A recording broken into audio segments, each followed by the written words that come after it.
زندگی کا سبق۔ ایک شہزادہ اپنے استاد محترم سے سبق پڑھ رہا تھا۔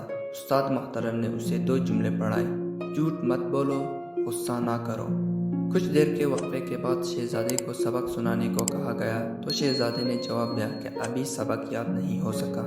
دوسرے دن پھر استاد محترم نے سبق سنانے کو کہا۔ شہزادے نے پھر عرض کیا کہ ابھی سبق یاد نہیں ہو سکا۔ تیسرے دن چھٹی تھی۔ استاد نے کہا کہ کل چھٹی ہے، لہٰذا کل لازمی سبق یاد کر لینا، بعد میں کوئی بہانہ نہیں سنوں گا۔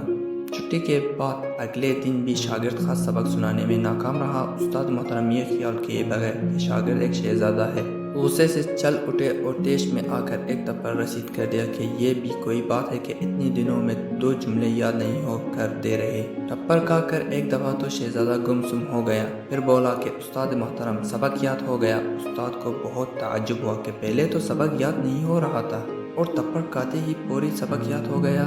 شہزادہ عرض کرنے لگا کہ استاد محترم، آپ نے مجھے 2 باتیں پڑھائی تھی: جھوٹ نہ بولو اور غصہ نہ کرو۔